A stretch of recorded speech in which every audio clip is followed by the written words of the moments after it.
Maybe it means the shackles and the chains that bind so many of God's beloved children are the instruments of our own cruel making. The weapons we wield to manage our fears.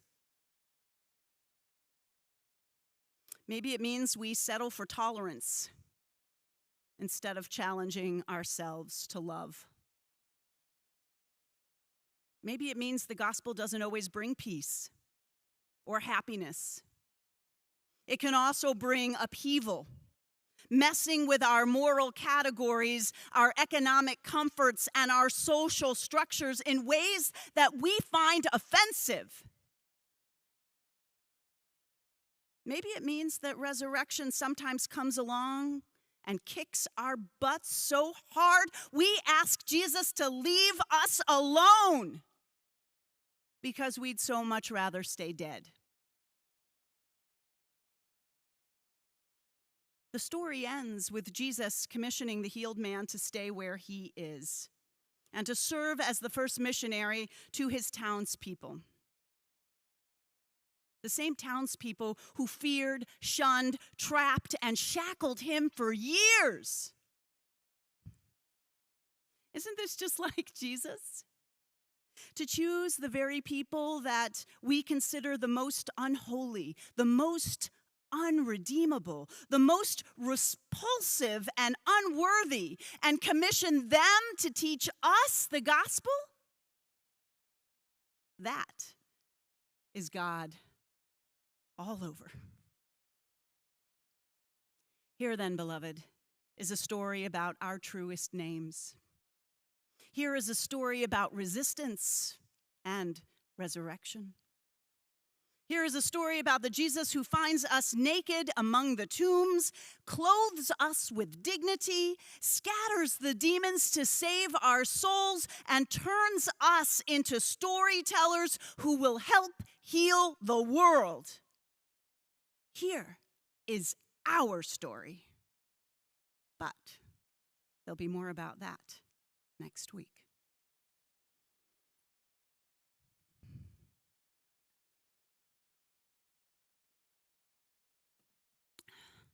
Will you join with me in our prayer of transformation and new life?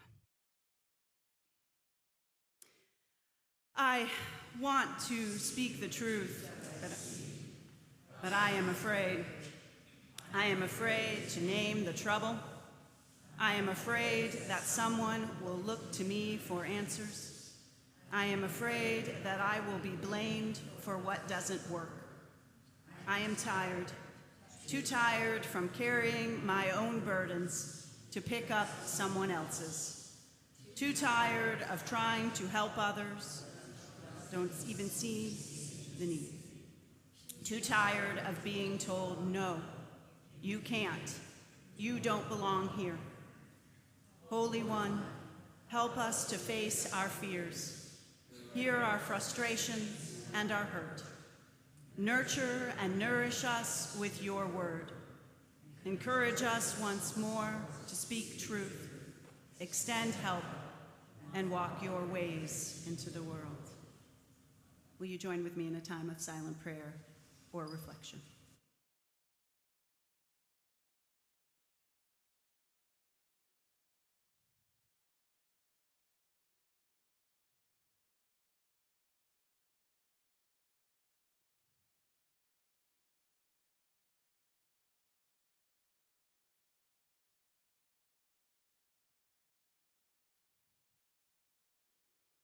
And all God's beloved said, amen. Friends, hear the good news.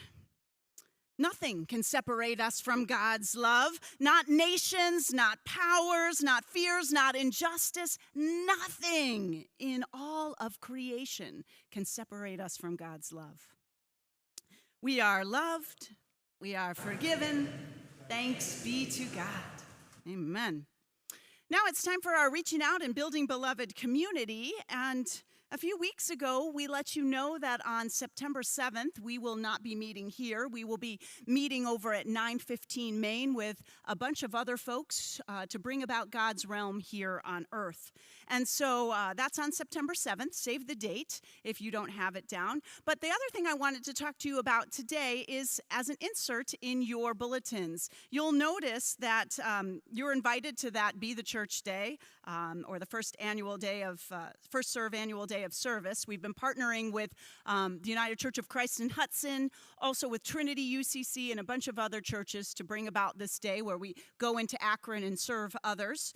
But we need some project leaders. And those of you who have been project leaders, could you stand up for me, please, so that others can see?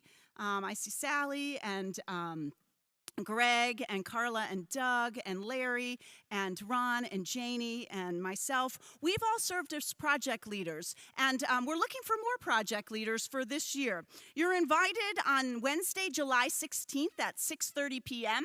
At 915 North Main. You can see the splash for more details in there, or you can talk to one of those project leaders about what we've done. Eric also has served as a project leader. We get up, we go to 915 in the morning, and we worship together. It's amazing. All of us in this huge old church, and then we go out into Akron and we serve as the hands and feet of Christ. And so project leaders do all kinds of things. Larry worked with parking.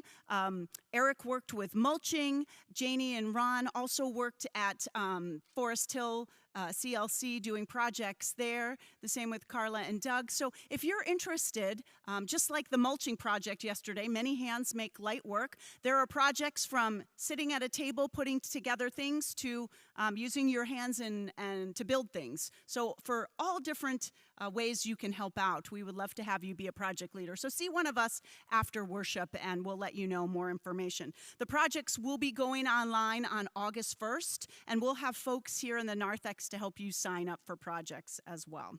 And you can see on there, there's a little more information for you on there. All right, now I would like to invite our Director of Music Ministry, Timothy Eck, up to talk a little bit about next week. Good morning. Thank you, Pastor Cindy. Next week is Broadway Sunday. If you like what you heard this morning from Tara and Jeff, that was a little tease for next week. Please come back, but come early, because at 9:45 we will be starting with an extended prelude, which will then go into the 10 o'clock hour for the worship service. We will have singers, about 25 singers up here, solos, duets, small ensembles, large groups. We will have drums, bass, Jeff on keyboard. And we will be presenting 14 songs from 14 shows.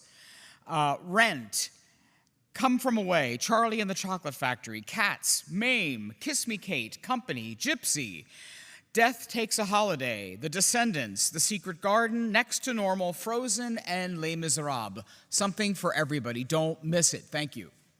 As you know, Tim never does anything halfway, so... Perfect opportunity for you to invite somebody new to join us at Bath Church. Maybe somebody who's not normally comfortable coming to church. Everybody knows Broadway. All right, beloved, we invite you now to stand in body or in spirit and join us in our sending hymn today, number 569, verses 1, 3, and 4.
beloved, receive God's blessing. May the Jesus who finds us naked among the tombs and clothes us with dignity, scatters the demons to save our souls, and turns us into storytellers, remind us that the Spirit is with us always, providing us with the strength and the courage to help heal the world that Jesus so loves. And until we can be together again, may God hold you gently in the palm of God's loving hand. And all God's beloved said, Amen.